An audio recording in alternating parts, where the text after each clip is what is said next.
বিশ্বে যুদ্ধ বা বড় কোনো সংকট দেখা দিলে সাধারণত বিনিয়োগকারীরা নিরাপদ আশ্রয় হিসেবে স্বর্ণের দিকে ঝুঁকে পড়েন, ফলে বাড়ে স্বর্ণের দাম।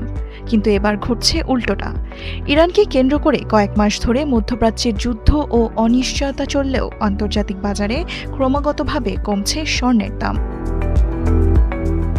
চলতি বছরের শুরুতে প্রতি ট্রয় আউন্স স্বর্ণের দাম ছিল $৫,৩০০ বেশি, কিন্তু জুনের মাঝামাঝি এসে তা নেমেছে প্রায় $৪,২০০ ঘরে। বিশ্লেষকরা বলছেন এর পেছনে সবচেয়ে বড় কারণ মূল্যস্ফীতি ও সুদের হার নিয়ে উদ্বেগ। ইরান যুদ্ধের কারণে হরমুজ প্রণালীতে জাহাজ চলাচল ব্যাহত হয়েছে, এতে তেল ও গ্যাসের সরবরাহে চাপ তৈরি হয়েছে। বেড়েছে জ্বালানির দাম, আর জ্বালানির দাম বাড়ায় উৎপাদন ও পরিবহন ব্যয়ও বেড়েছে, যা বিশ্বব্যাপী মূল্যস্ফীতিকে আরও উস্কে দিয়েছে। মূল্যস্ফীতি বাড়লে কেন্দ্রীয় ব্যাংকগুলো সাধারণত সুদের হার কমায় না, বরং প্রয়োজন হলে বাড়িয়ে দেয়। বর্তমানে যুক্তরাষ্ট্রে মূল্যস্ফীতি ৩ বছরের মধ্যে সর্বোচ্চ পর্যায়ে রয়েছে, ফলে ফেডারেল রিজার্ভ দ্রুত সুদের হার কমাবে এমন আশা অনেকটাই কমে গেছে। এখানেই স্বর্ণের জন্য তৈরি হয়েছে বড় চ্যালেঞ্জ, কারণ স্বর্ণ কোনো সুদ বা লভ্যাংশ দেয় না।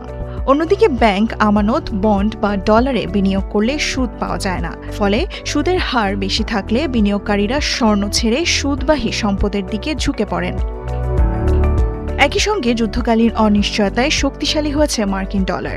আন্তর্জাতিক বাজারে স্বর্ণের দাম ডলারে নির্ধারিত হওয়ায় শক্তিশালী ডলারও স্বর্ণের উপর অতিরিক্ত চাপ সৃষ্টি করছে। অর্থাৎ এবার যুদ্ধ নয়, বরং যুদ্ধের কারণে তৈরি হওয়া মূল্যস্ফীতি, উচ্চ সুদের আশঙ্কা এবং শক্তিশালী ডলার, এই ৩ কারণ মিলেই বিশ্ববাজারে স্বর্ণের দামকে নিম্নমুখী করে রেখেছে। তবে যুদ্ধ পরিস্থিতির পরিবর্তন হলে আগামী মাসগুলোতে স্বর্ণবাজারের দিকও বদলে যেতে পারে। দেওয়ান মুবাশশিরা হোসেন, ৭১।